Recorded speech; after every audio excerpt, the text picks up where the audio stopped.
what's that? A Moofa plushie. What about that? A wooden Palamute cart. And that? That is the Orb of Rapid Aging. With this, any dragon can become an elder instantly. What about the two smaller orbs beside it? Oh, those are the orbs of somewhat quick aging and the Orb of Keanu Reeves. Keanu Reeves is in Monster Hunter? Keanu Reeves is in everything good. Ladies, gentlemen, and monsters of all ages, welcome one and all to one of our favorite kinds of discussions to have about a new Monster Hunter game or expansion. What returning monsters will be kept inside like a goodie box ready to burst? Well, we've already talked about some of the more general monsters that I'd like to see come back to the series with the release of Sunbreak on the horizon, but now it's time to get more specific. Sunbreak is a master rank expansion, and generally speaking, the expansions to Monster Hunter games are not only where the harder content is as far as actual gameplay, but also where the monsters who are more powerful lore-wise too are, not just in combat itself. The easiest way to recognize this distinction? Elder Dragons. Aside from a very few specific outliers, Elder Dragons as a category are just stronger than every other monster in existence. Thus, the best time to add more Elder Dragons is with Master Rank. Today, ladies and gentlemen, I'll be going over my personal top 5 Elder Dragons to return in Sunbreak, the beasties that I want to see show up in my game. Now, this isn't just the creatures that I like, it's not even just the ones that I want to see again the most specifically, it's all in relation to Sunbreak and the mechanics of Rise. Without further ado then, let's begin with... Number 5. Wave, you idiot! Wave! Namielle. Wait, 5th generation monster already? I know, but this is the only one, I promise. Namielle is one of my favorite monsters of all time, just full stop. I love the concept, the aesthetic of her, and the way that she mixes water and electricity within her actual moveset makes me happy every time I see it. The weird way that she floats like a jellyfish sometimes, it's just dripping with personality, pun intended. Why does this monster deserve to join the Sunbreak roster specifically though? Well, I know there is a fairly large number of people who actually weren't a big fan of Namielle originally, at least as far as the fight goes. The way that a lot of the wave mechanics work, they're a sort of forced knockback or trip, and while I accepted it for the glory of what this monster was, I do agree that I don't generally appreciate mechanics that mess with my movement so violently. Enter Rise's mechanic, the wire bug. What if instead of being forced to be pushed back by the wave, you could instead just hop over it? It sounds so simple, and yet I think that that simple change would be really cool for Namielle's fight. Not only that, but because of this, you could even lean a bit heavier into the wave-like attacks when redesigning her for Sunbreak. You could make them cover a large distance, making it feel like a nice, grand moment when you hop over it and get some free hits while she finishes the big wave. I love monster attacks that punish the hunter significantly, but also leave the monster open to damage if you dodge it correctly. Water and wave type mechanics is an easy way to represent that, and Wire Bug is an awesome tool to have around bodies of water like that, at least in my imagination. And so, I undeniably wish that I had Namielle in Rise, and thus, I wish that I can have her in Sunbreak. Number 4. I'm sure you've seen people walk on red-hot coals. But I doubt you've seen anyone spend the night on red-hot coals. Dire Miralis.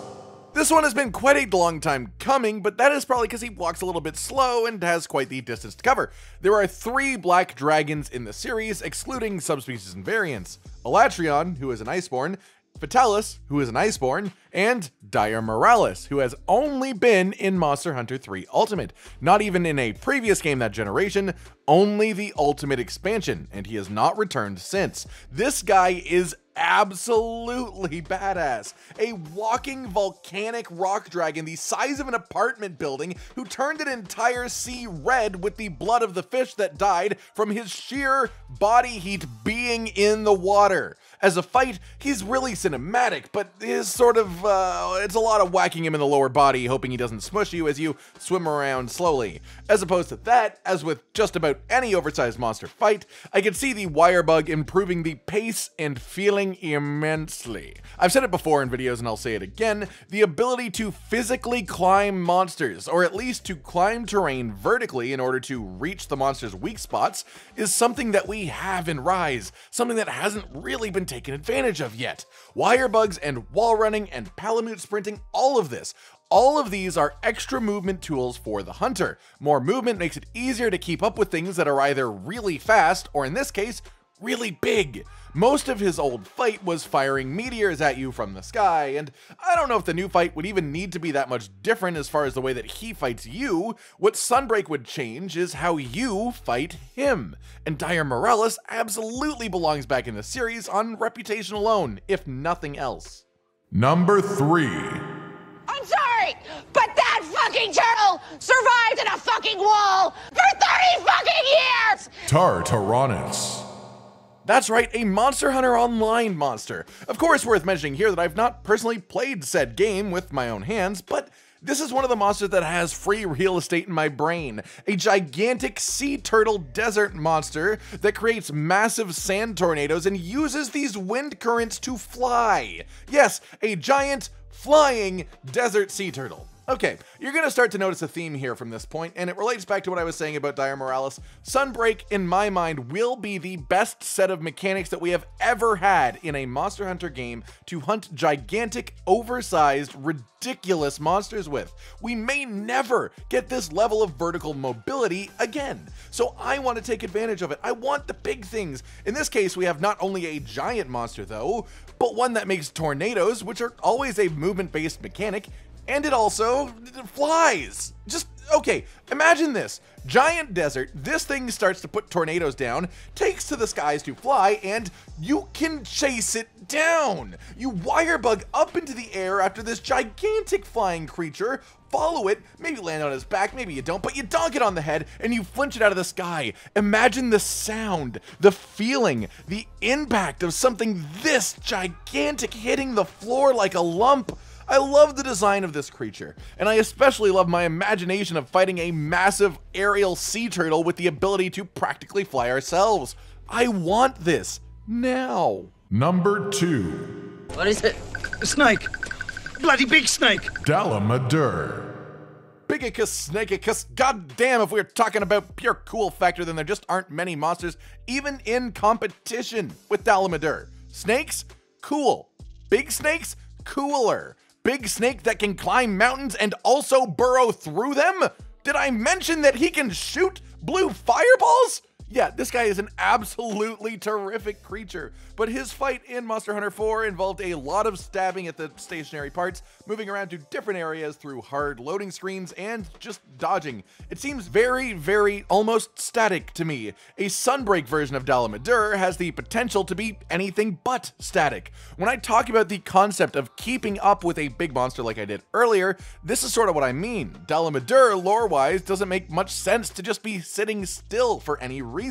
Wire bugs and wall running add a lot of potential ways to adjust the fight and make it more engaging. Maybe I'm just jealous that I still haven't gotten to fight this monster yet myself, despite how much I love it, but I have not stopped thinking about the possibility of Dalamadur coming to this version of Monster Hunter since the first moment that I heard about the wire bug mechanic. As much as the wire bug could completely redefine the feeling of a fight for many monsters, I think it would absolutely revolutionize Dalamadur. Number 1. You have to hire the guy who makes the balloon octopus. Yamasukami. And if you didn't expect this one, then you probably haven't heard me talking about Sunbreak, because this one probably comes up every week or two. I adore this creature on every single possible level. This is the only monster that I would put in my all-time top 10 monster list that I have not fought myself. A giant floating octopus that sucks entire ecosystems into its gullet in search for simple, fertile soil. Some particularly sharp tentacles, a mouth filled with both human teeth and thunderbugs that are primed and ready to explode on contact. This creature's design is just 27,000 out of 10.